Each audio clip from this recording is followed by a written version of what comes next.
പകലന്തിയോളം പണിയെടുക്കുന്ന പട്ടിണിപ്പാവങ്ങള് അവരുടെ വാർദ്ധക്യ സമയത്ത് നൽകപ്പെടുന്ന പെൻഷനുകളുടെ തുക 2000 2500 എന്നൊക്കെ വലിയ സംഖ്യയായിട്ട് അവകാശവാദങ്ങൾ ഉന്നയിക്കുന്നവർ അറിഞ്ഞിരിക്കേണ്ട ചില പ്രധാനപ്പെട്ട കാര്യങ്ങളുണ്ട്.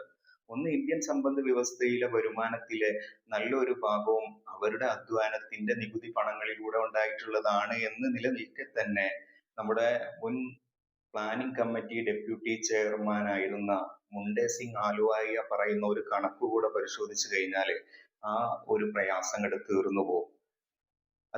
അദ്ദേഹത്തിന്റെ സാമ്പത്തിക ശാസ്ത്രത്തില് ഒരു പ്രത്യേകമായിട്ടൊരു കണക്ക് പറയുന്നുണ്ട്. ഒരു മനുഷ്യന്റെ ഒരു മാസത്തിലെ ചെലവിനെ കുറിച്ച് അദ്ദേഹം പറയുന്നത് 1920 കാലഘട്ടത്തില് അത് 1 രൂപയായിരുന്നു. ഒരു മാസം ജീവിക്കാൻ 1 രൂപ ഉണ്ടായിരുന്നാൽ മതിയായിരുന്നു. 1940 ആവുമ്പോ അത് 10 രൂപയായിട്ട് മാറാണ്.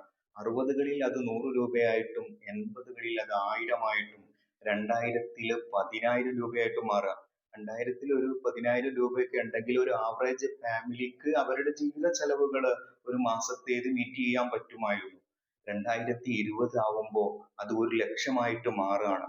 ഇത്തരം ഒരു സാഹചര്യത്തില് അത്രയും എക്സ്പെൻസുകൾ മീറ്റ് ചെയ്യുന്ന അല്ലെങ്കിൽ അത്രയും എക്സ്പെൻസുകളിലൂടെ അവർ നികുതി പണങ്ങൾ അടക്കുന്നവർക്ക് ഒരു 2000 2500 കൊടുക്കുന്ന പെൻഷൻ തുക എന്ന് പറയുന്നത് വളരെ ചെറുതാണ് എന്ന് മാത്രമല്ല, അത് അറിയിച്ചതിന്റെ ചെറിയ ഒരു ഭാഗം പോലും ആവുന്നില്ല എന്നുള്ളതും കൂടെ അറിഞ്ഞിരിക്കുന്നത് നല്ലതാണ്.